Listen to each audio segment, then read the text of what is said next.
안녕하세요. 일요일 아침 상승미소입니다.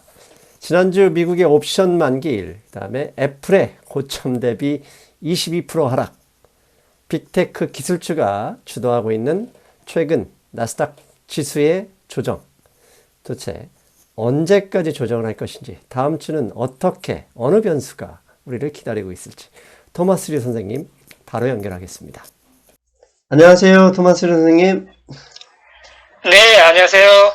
예, 18일 금요일 미국의 쿼드러플 워칭데이였습니다. 그런데 그 일주일 전부터 지속되던 기술주 중심의 하락, 이거 다 콜옵션의 청산 문제 때문에 나온 것인가요?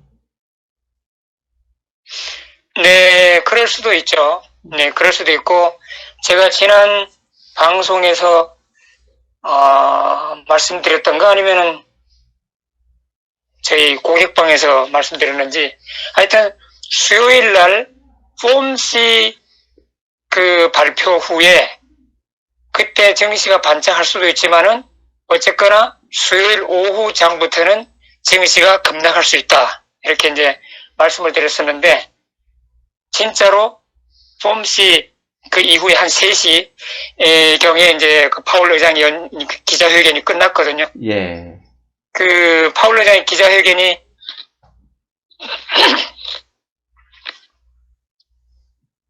네, 끝나고 한 3시경부터 증시가 급락으로 내려달렸어요.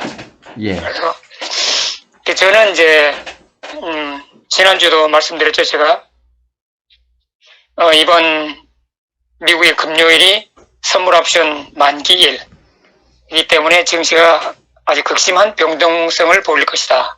이렇게 말씀드렸었는데, 그 선물 옵션 만기일 이전에 이미 수요일부터 수요일 오후 3시까지는 폼씨 영향으로 잠시 떴었지만은 그 이후로는 이미 선물 옵션 만기 태풍권에 들어간 거죠. 그래서 그때부터 이제 급락을 시작해갖고 금요일까지 계속 업앤다운, 큰 폭으로 업앤다운을 계속했죠. 했는데 이 선물 옵션에 일단은 영향이 일단은 컸고요. 그 말씀하신 콜 옵션 청산 그런 것도 이제 컸고, 그 다음에 9월 말이면은 이제 3분기 분기말 이 펀드 매니저들의 그 리밸런싱이 또 그게 이제 그 영향권에 들어가 있거든요. 예. 9월 30일에 리밸런싱을 끝내는 거죠. 그래서 벌써 지금부터 리밸런싱을 지금 하고 있다. 이제 그렇게 말씀드리고 싶고, 그 다음에 이제 10월 한 10일경 되면 이제 3분기 어닝 발표가 또 시작되잖아요. 네. 그래서 그 어닝 발표를 앞두고 지금 월가의 그 투자 뱅크들은 각 그 기업들의 대기업들의 그 주식 등급을 지금 조정하고 있잖아요. 이제 거기에 따라 갖고 이제 하향 조정하는 주식들은 더 하락하고 막 이런 식으로 해갖고 이게 전부 지금 그 한 군데 지금 이제 9월 말까지로 해갖고 몰려 있어요. 그래서 그 영향으로 이 업앤다운이 심한 장세가 계속되고 있다. 그렇게 말씀드리고 싶습니다. 말씀하신 폼C, 그러니까 FOMC의 회의 이후에 하락 가능성이 높다고 판단하신 이유는 무엇인지요? 이제 금요일 날 이제 선물 옵션 만기일이기 때문에 지난주에도 말씀드렸죠. 선물 옵션 만기일 금요일 날 마지막까지 패를 들고 있는 투자자들은 그렇게 많지 않을 거거든요. 예. 그래서 벌써 하루 내지 이틀 전에 청산하려고 하려고 하기 때문에 수요일부터 그 영향권에, 태풍 영향권에 들어갔다. 그렇게 보는 거죠. 그러니까 뭐 회의 결과가 소문에 사고 뉴스에 파 이게 아니라 어차피 네. 선물 옵션 만기일 2, 3일 전이기 때문에 그 좋은 뉴스에도 순간적으로 확 바뀔 수 있다. 그렇게 판단하신 거네요. 그렇죠. 물론 폼씨에서 이제 시장의 이제 투자자들은 일말에 조금 기대감을 갖고 있었죠. 혹시 이 연준에서 좀 더 그 시장 친화적인 좀 그 다비시한 정책을 뭔가 힌트를 주지 않을까 이런 기대감은 갖고 있었죠. 근데 뭐 폼씨에서는 그 보통 다중이 예상했던 그대로 그냥 지난번에 연준 의장이 여러 번 언론에 나와서 말했던 그대로 그냥 더 악화되면은 대처할 수 있는 연준의 툴은 많이 있다. 그때 가서 우리가 하고 있고 지금까지도 시장을 지키기 위해서 경제를 지키기 위해서 우리가 이렇게 열심히 하고 있다. 이런 정도 그냥 원론적인 말을만 했죠. 그래서 물론 그 폼시 직후에는 다우존스가 300포인트나 튀었어요. 네. 그러다가 연준 의장의 기자회견에서 아무런 더 이상의 이제 당근이 없으니까 거기서 이제 실망도 있고 그다음 바로 금요일날 선물 옵션 만기 그것을 향해서 이제 투자자들이 움직이기 시작한 거죠. 예.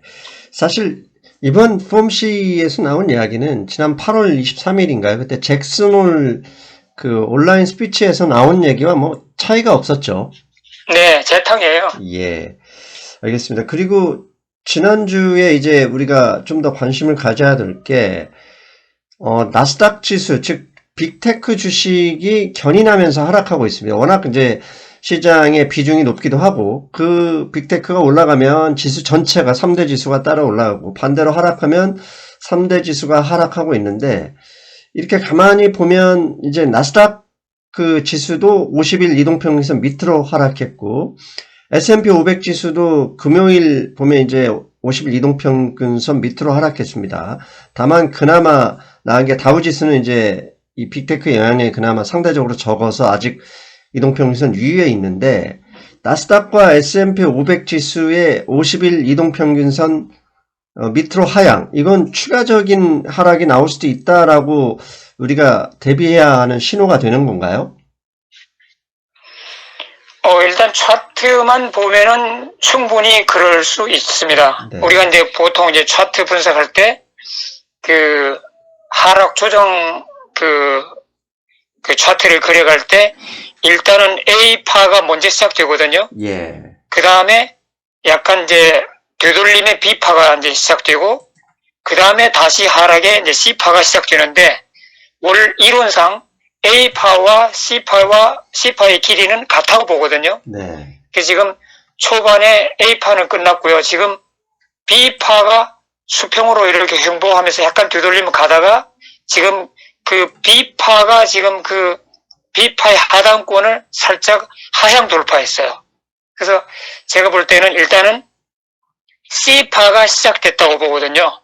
그래서 이것이 언제 C파의 그 끝 지점이 달성될지는 모르지만은 어쨌거나 차트 이론상으로만 본다 그러면은 A파와 C파와 그 길이가 같다고 본다 그러면은 A파만큼 내려왔던 그 지수 하향폭이 C파에도 계속될 수 있다. 그렇다 그러면은 우리가 이제 그 나스닥을 말할 때 나스닥이 1만 포인트를 넘어가면서 우리가 별명을 붙였는데 만스닥이라고 그랬잖아요. 예. 예, 그래서 지금 오늘 제가 자세히 기억 안 하는데 1만 900인가 끝났을 거예요, 아마 그 정도. 그런데 결국은 그 차트 ABC를 볼 때 나스닥이 1만 포인트 정도 되면은 그것이 최종 바닥 정도가 되지 않을까 그렇게 짐작하고 있습니다. 야, 그렇다면은 이게 사실 은근히 걱정되는 게 이 빅테크가 조정은 조정인데 요즘 분위기상 특히 애플 같은 경우는 고점 대비 20% 이상 하락했거든요. 네. 그다음에 니콜라 사태로 인해서 좀 더 투자자들이 실적이나 이 실제 기술력이 있는 핵심 기술이 있는 데에만 좀 집중하는 느낌도 들고 그다음에 또 한 가지는 최근에 그 미국의 IPO 이 상장하는 회사들이 급증하고 있는데 혹시 이게 나스닥의 그 현재 조정을 일으키고 있는 요인이 될 수 있을까요? 일단은 제가 볼 때는 그 지난번 하락 조정 시작하기 전까지는 포모 장세였잖아요. 예. 그냥 묻지마 투자. 네.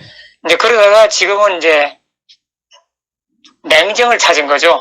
이제 냉정을 찾으면서 밸류에이션을 따지기 시작했고 그러면서 그동안에 과도하게 올라갔던 빅텍 5들 이 주식들이 먼저 이제 지속적인 이제 조정 하락을 지금 맞이하고 있고요. 그렇지만은 이제 말씀하신 대로 최근에 IPO들이 대형 IPO들이 지금 계속 지금 출시되고 있는데 여기에는 지금 돈이 어마어마하게 몰리고 있어요. 예. 그래서 말씀하신 대로 IPO 쪽으로 돈이 많이 몰려가면서 기존에 많이 올랐던 그 주식에 대해서는 냉정심을 갖고 바라보는 그런 현상이 아닐까. 그런데도 불구하고 최근에 수요일, 목요일, 금요일 3일 연속 보면은 3,300 S&P 500 인덱스 기준으로 해갖고 3,300 바닥을 깰 듯 하다가도 그 3,300 부근에서 딥 바이어가 출현해요. 그래서 상당히 증시를 되돌려 올려놨다가 그 다음날 또 하락하고 이런 패턴이 계속되고 있거든요. 그래서 지금 보면은 여전히 그래도 시장에서는 이 증시 자체를 비관적으로 보는 게 아니고 건강한 조정으로 보고 있다는 그런 측면에서 3,300 정도 내려오면은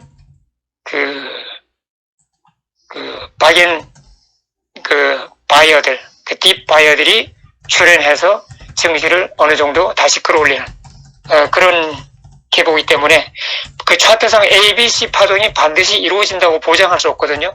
지금 증시 전체로 본다고 그러면은 사실은 악재보다는 호재가 더 많은 상황이에요.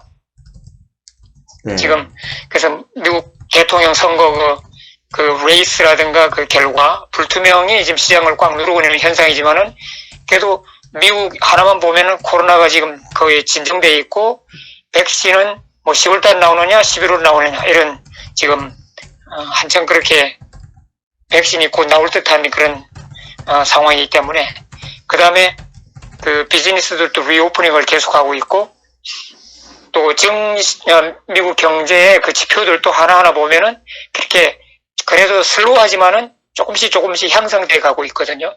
그래서 하여튼 ABC가 완성된다고 보장은 없지만은 하여튼 일단은 그동안 크게 올랐던 주식들은 조정이 불가피하다 이렇게 말씀드리고 싶습니다. 애플의 경우는 지난주 화요일에 애플의 이제 아이폰 신제품을 빼고는 모든 제품의 일종의 발표를 하면서부터 더 본격적으로 하락하기 시작했는데, 그런 면에서 보면 테슬라도 이제 다음 주 22일에 배터리 데이라 해서 행사가 예정되어 있는데, 별다른 희소식이나 이런 게 없으면 애플과 같은 궤적을 그릴 수 있다, 이렇게 걱정스러운 면이 있거든요. 그 점은 또 어떻게 생각하시는지 궁금합니다.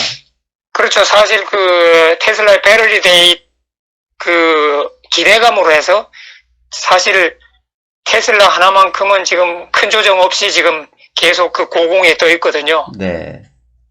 그래서 제가 볼 때는 배터리 데이의 기대감은 이미 주가에 반영되어 있다고 보고요. 말씀하신 대로 배터리 데이 지나면은 아마 뉴스에 팔려는 세력이 좀 더 있을 것 같다는 생각이 듭니다. 예, 이게 참 요즘 장이 어떻게 흘러갈지 이 부분에 대한 예상이 전에도 쉽지 않았지만 점점 더 힘들어지는 게 이미 너무 많이 올라서 그럴 수도 있는 것이죠? 네, 그렇죠. 아까 말씀하신 대로 다우존스 같은 경우 또 러셀 2000 같은 경우는 지금 강하게 버티거든요. 그래서 보면은 물론 다우존스나 러셀 2000가 나스닥에 비해서 반대로 상승하는 확실한 상승 추세는 아니지만은 적어도 이 큰 폭의 하락 조정엔 동참 안 하고 있는 걸 봐서 섹터 로테이션 그렇게 볼 수 있죠. 예. 알겠습니다. 또 하나 또 미국 시장에서 지금 지난주에 논란이 되고 있는 게 이 트럼프 대통령이 긴급 기자회견으로 백신을 10월 안에 출시할 수 있다 이렇게 얘기를 했는데 CDC 및 파우치 박사는 그게 어렵다. 고위험군 환자를 위해서는 올해 안에 할 수는 있지만 대부분 내년 1분기나 그 정도에 출시할 것이다 라는 뉴스가 나오면서 이런 관련 주제, 소위 말하는 컨택주라고 하죠. 은행, 항공기, 그다음에 카지노 이런 회사들의 주가도 올라가다 주춤하거나 하락하고 있거든요. 현재 이 논란은 네. 월가에서는 어떻게 평가하고 있는지도 궁금합니다. 일단은 백신 개발하고 있는 그 제약사들은 적어도 이 안전성을 담보하려고 그러면은 적어도 앞으로 5, 6개월 후에나 백신 배포가 가능하다.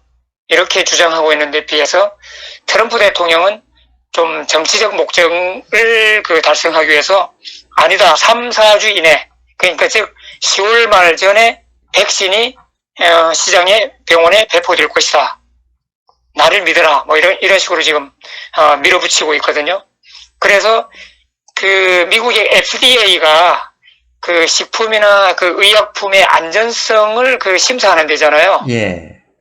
근데 트럼프 대통령이 그 이제 뭐 직접 해가 아니지만 일단은 그 보건부 장관의 말을 빌리면은 그 코로나 백신과 그 치료제 여기에 한해서만큼은 FDA의 안전성 심사권을 뺏어버렸어요. 지난주에. 거의 깡패 수준이네요. 보건부 장관이. 네? 거의 깡패 수준입니다.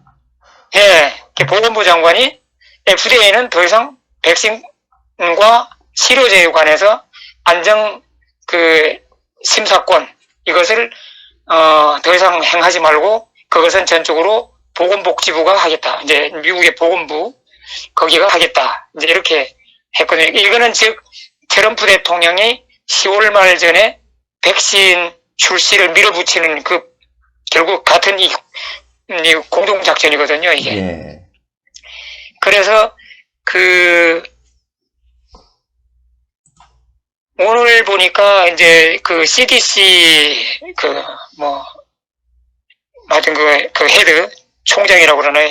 그 CDC 대장이 얘기가 원래는 그 트럼프 대통령이 압력을 넣어갖고 증상이 없는 사람들은 백신 테스트하지 백신이 아니라 그 19 테스트하지 말라고 그랬거든요. 예. 하지 말라고 그랬는데 그걸 오늘은 다시 바꿔서 증상이 없다 하더라도 이 증상이 있는 사람과 밀접히 컨택한 사람은 반드시 테스트를 받아라. 이렇게 이제 조금 이제 방향을 수정했죠. 그래서 일단은 트럼프 대통령은 정치적 목적을 이루기 위해서 10월 말 전에 백신 배포 이걸 강하게 밀어붙이고 있죠. 근데 재미난 것은 미국인들의 한 반 정도가 10월이나 11월에 배포되는 게가 첫 번째로 나오는 백신 이것을 맞을 것이냐 여론조사니까 미국인의 한 50% 정도가 자기는 안 맞을 것이다. 내년에 충분히 안전성이 확증되고 난 이후에 백신을 맞겠다. 초기에 자기가 임상실험 대상자고 되고 싶지는 않다. 이렇게. 하여튼 트럼프 대통령은 지금 하여튼 그 11월 4일 대선일 전에 뭔가 확실한 결과를 내놓기 위해서 지금 강하게 지금 밀어붙이고 있는 형국입니다.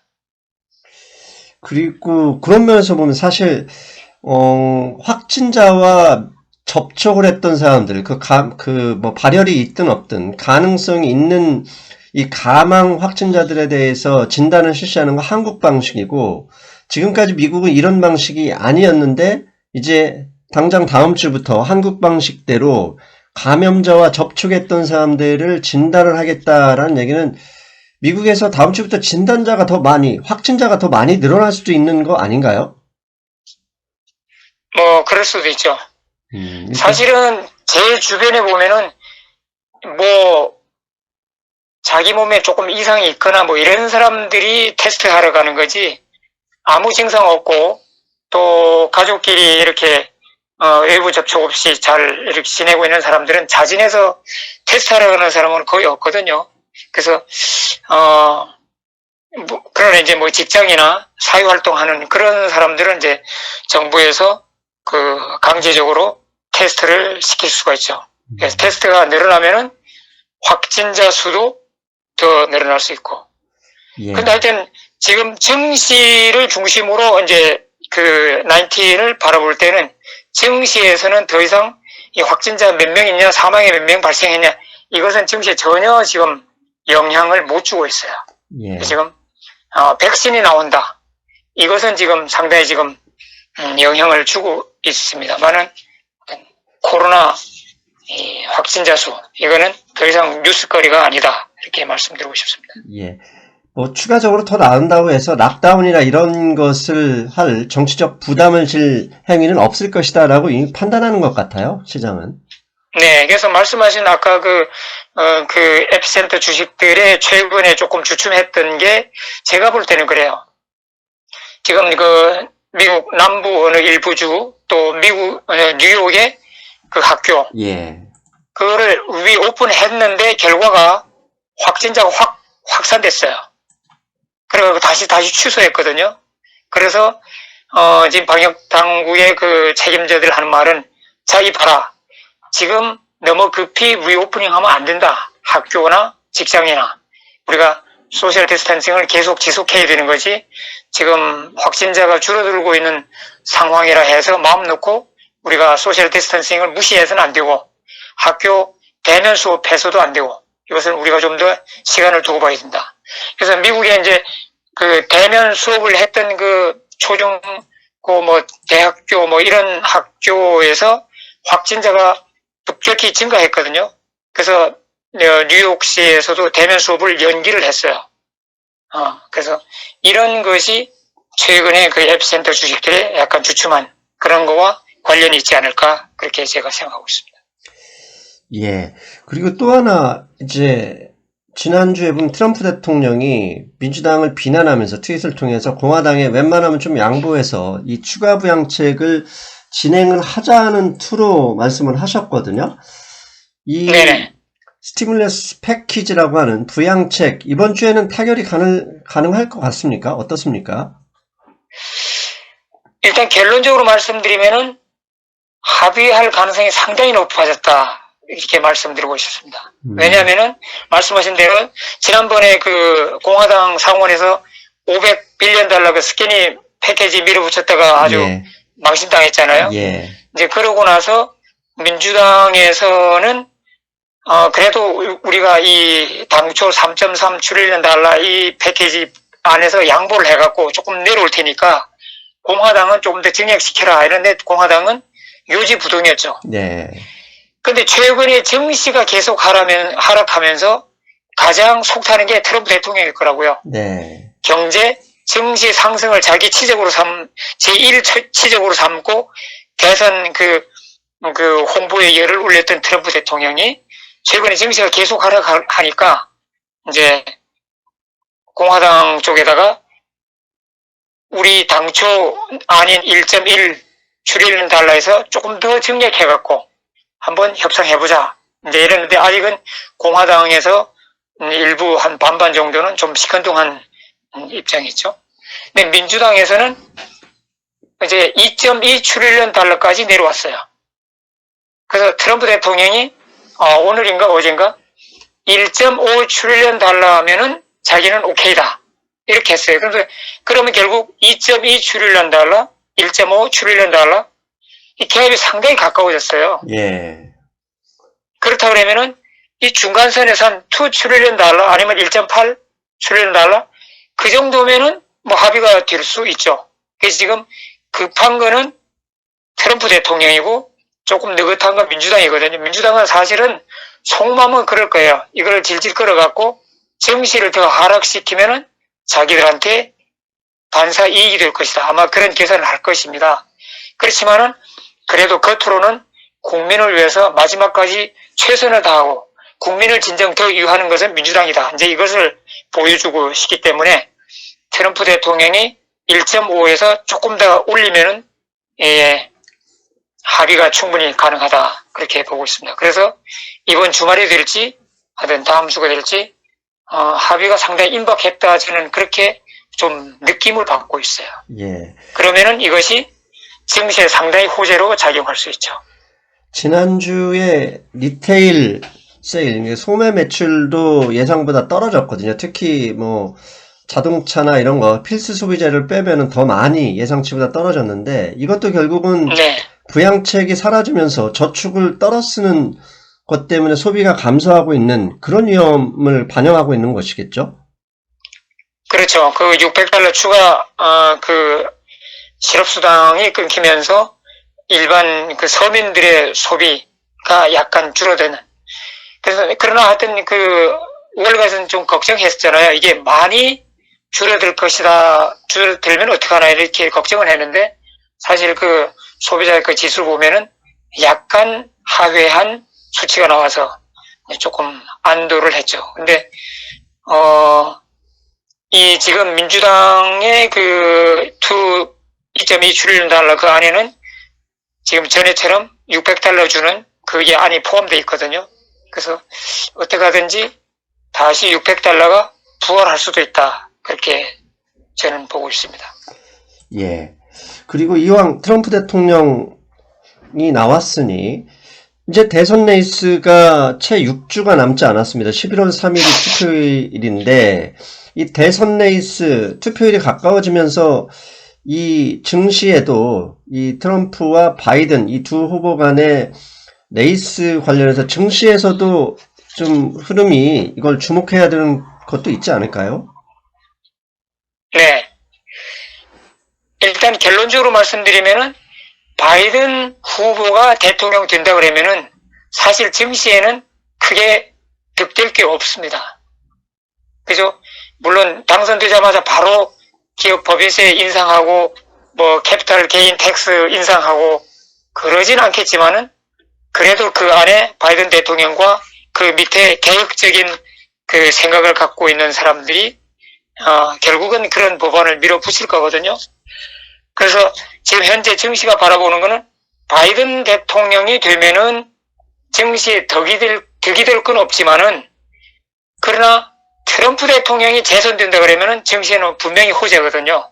네. 그래서 지금 여론조사상 바이든 후보가 지금 트럼프 대통령을 앞서 있잖아요. 네. 그 앞서 있는 그 자체 이것이 지금 현재 증시에 반영돼 가고 있다고 보고요.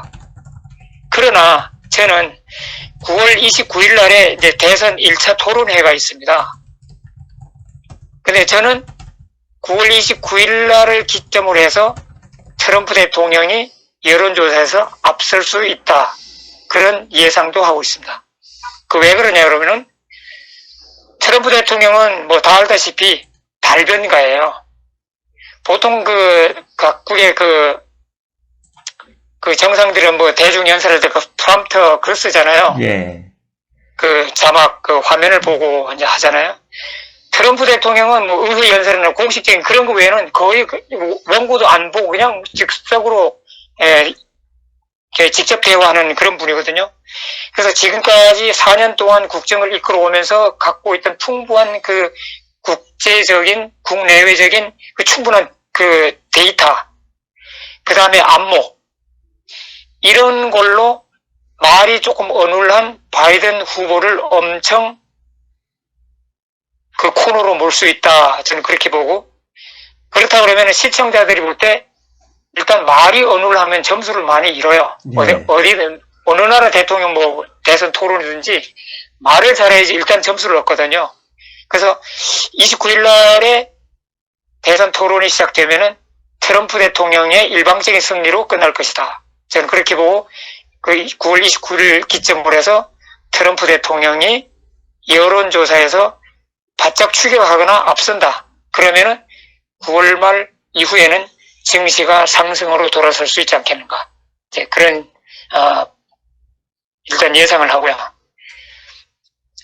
그런데 이제 지금 현재까지 증시에서 보면은 11월 4일날 대선 투표했고 만일 트럼프 대통령이 졌을 때 낙선했을 때 트럼프 대통령이 순수히 그 백악관을 떠나겠느냐 이제 거기에 대해서 의구심을 갖거든요. 예. 지금 이미 벌써 트럼프 대통령이 계속 이 메일인 보트 이거는 부정선거에 엄청난 부정선거에 그 의혹이 있기 때문에 하지 말아야 된다 이제 이렇게 하고 여기에 이제 부정선거가 있을 것 같아. 민주당이 지금 부정선거를 획책하고 있다. 뭐 이런 식으로 계속 공격하거든요.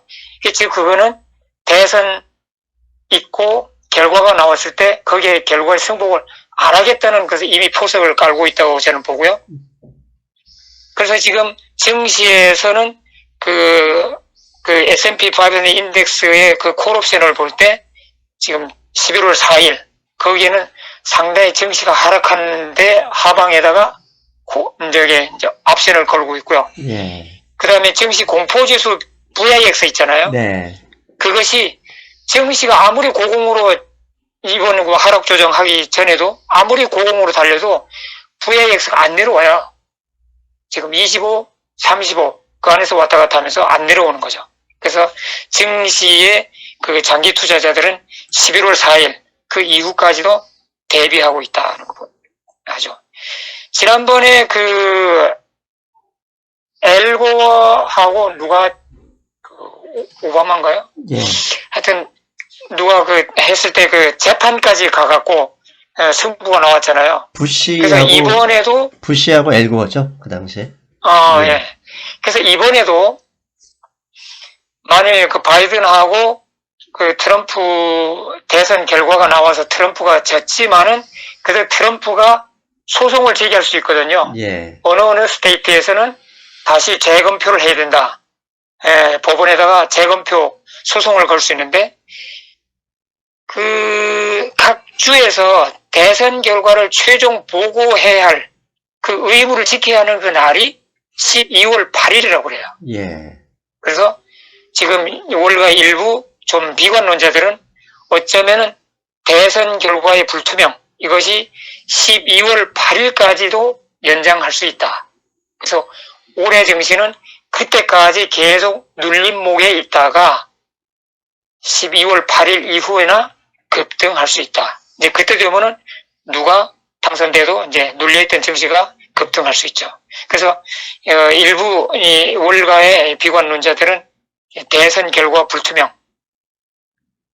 사실 저도 그렇고 현재 증시 전체 큰 그림에서 볼 때 11월 4일 대선 결과 불투명 이것이 증시를 지금 꽉 누르고 있다는 그렇게 지금 보고 있습니다. 예. 참, 이 대선, 이게 사실 불확실성, 증시가 싫어하는 게 불확실성인데, 어젯밤에는 또 이 불확실성 중에 하나가 트럼프 대통령 위챗과 틱톡, 위챗은 아예 사용 금지, 틱톡은 다운로드 금지를 발표했습니다. 일단은 뭐 위챗은 미국에서 사용자가 거의 없기 때문에 별 영향을 미치지 않았던 것으로 보이고, 틱톡의 경우는 완전 사용 금지까지는 11월 12일까지 일단 시간을 뒀습니다. 이게 결국은 오라클을 도와주려고 하는 것인지 아니면 단순히 대선을 위한 전략 중에 하나인지 그것도 궁금하거든요. 뭐 사실 이 틱탁 이것 하나만 보면은 증시 전체에서나 대선 전국 여기서 뭐 영향을 끼칠 만한 기사거리는 아니고요. 네. 다만 이제 트럼프 대통령의 정치 후원자 그 오라클에게 이 틱탁을 안겨주기 위해서 트럼프 대통령이 이제 노력하는데, 일단 현재 뭐, 오라클이 틱탁의 뭐 20% 지분 인수, 뭐 그 정도 선에서 지금 얘기가 왔다 갔다 하잖아요. 그 다음에 뭐, 틱탁의 그 데이터베이스라든지 클라우딩이라든지 이런 네. 자체를 뭐 다 넘겨주지 않는 뭐 그런. 그래서 현재는 트럼프 대통령이 그 오라클과 틱탁의 그 협상 수준 여기에 이제 만족하지 않는 거죠. 그래서 11월 12일까지를 제가 알고 있는데 예. 그때까지 기간을 연장해주면서 좀 더 오라클이나 트럼프 대통령이 틱탁을 좀 더 두들겨 팰 수 있는 시간을 벌어주고 좀 더 유리한 국면에서 딜을 성사시키기 위한 작전이 아닌가 저는 그렇게 보고 있습니다. 그리고 사실 이 뉴스가 나와서 시장이 좀 더 충격을 받을 줄 알았는데 거의 영향이 없더라고요. 그때 처음에는 무슨 깡패식으로 그냥 남의 나라 기업도 그냥 내 나라 하는 트럼프 대통령의 이제 그런 폭탄 발언 여기에 대해서 시장에 관심이 집중됐지만은 시간이 가면 갈수록 이것은 그냥 가십거리지 증시 이 전체 판세에 영향 끼칠 수 있는 변수는 전혀 못 되고 있거든요. 그래서 지금은 트럼프 대통령은 뭐 신나게 틱탁 맨날 틱탁 얘기하는데 사실 우리는 좀 이제 지겨워지려고 그럽니다. 예. 틱탁 얘기는 이제 그만하고 좀 다른 좋은 얘기 했으면 하는 그런 바람입니다. 네. 자, 그리고 이제 앞에서 이미 말씀을 하셨지만 9월 FOMC에서 그러니까 목표 인플레이션 그 타겟팅 이것을 다시 한번 확인한 거죠. 그 잭슨홀 연설을 확인했는데 골드 가격은 그 전에 슬금슬금 올라가다 바로 다시 곤두박질을 치고 있거든요. 그러면 이 얘기는 이 금 가격, 이 골드 프라이스에서는 페드의 약발이 전혀 안 먹히고 있다 이렇게 해석할 수도 있는데 그 이유가 무엇일까요? 네, 제가 볼 때는 페드하고 금하고 현재는 연관성이 별로 없어 보이고요. 예, 다만 이제 뭐 상승교수님은 이제 그 환율 예, 거기 전문가시잖아요. 네네, 그래서 하면서 각국의 화폐 그 지수는 그 나라의 즉 힘이다 이렇게 말씀하시잖아요. 예, 예. 그래서 달러화 이 지표, 달러화 인덱스 이 자체가 미국의 힘을 나타내고 있다. 저는 그렇게 보고요. 그래서 미국의 그 이제 현재 그 경제 저변이 유럽이라든가 일본, 중국에 비해서 미국 경제가 더 잘 나가고 있느냐, 뒤떨어지고 있냐, 거기에 따라 갖고 달러화 인덱스가 출렁출렁 움직이는데 지난 일주일을 보면은 달러화 인덱스가 92.8에서 내려왔다가 다시 또 튕겨서 올라가고 내려왔다가 튕겨서 올라가고 이게 3번 연속했어요. 그래서 92.8 가까워지면은 금값이 올라가는 척 하다가 92.8 치고 달러화가 튕겨 올라가면서 금값이 또 찰럭 내려오고 이런 식으로 계속 반복되고 있거든요. 근데 우리가 이제 증시나 주식을 분석할 때 하단을 계속 연속적으로 자꾸 치면은 이것은 언젠가는 하단이 깨지고 내려가거든요. 그래서 제가 볼 때는 92.8 이 하단이 조만간에 깨지고 그 아래로 달러화 인덱스가 내려가고 그러면 반대로 금은 상승으로 돌아설 수 있다 이렇게 보고요. 만일에 민주당과 공화당의 그 스티뮬러스 패키지 한 $2 트릴리언에서 합의를 보고 또 결국 그게 빚이잖아요. 그게 예. 국채로 이제 발행해야 되기 때문에 네, 미국의 이제 국채 발행량 많아지고 하여튼 그 돈이 많이 풀리고 그 다음에 경제 회복은 더디고 만약 그렇다고 그러면은 금 가격은 다시 지난번 $2,150 정도에서 아마 고점 찍었을 텐데 그 정도를 넘어서는 금 상승세가 다시 시작될 수 있다. 그러나 그 시기는 정확히 모르지만은 하여튼 달러화가 92.8 하단을 깨고 내려오면은 금값 상승이 일어날 수 있다. 그렇게 보고 저는 하여튼 우리 저희 고객 회원님들에게는 금값이 지금부터는 내려올 때마다 금이라든가 은이라든가 금광에 하락할 때마다 이제는 좀 매집을 해라. 이제 이렇게 공고를 드렸었습니다. 예. 결국은 달러와 인덱스의 방향에 따라서 금값이 정해질 수 있다. 이렇게 말씀을 주신 것 같고요. 자, 마지막으로 네네. 이제 다음 주 월말에 가까워질수록 리밸런싱이나 이런 가능성이 높아지면서 증시의 변동성이 높아질 수 있는데, 자, 다음 주 증시와 예측과 전략 마지막으로 부탁드리겠습니다. 네네. 그 민주당과 공화당의 그 스티뮬러스 패키지가 합의되지 않는 거, 뭐 되든 안 되든 그것을 제외하고 그 현재 상태로만 본다 그러면은 증시가 크게 상승할 만한 호재는 전혀 없습니다, 지금. 그래서 S&P 500 인덱스로 올 때 상단은 3,400, 하단은 3,300. 이 안에서 업앤다운을 계속 할 걸로 보고요.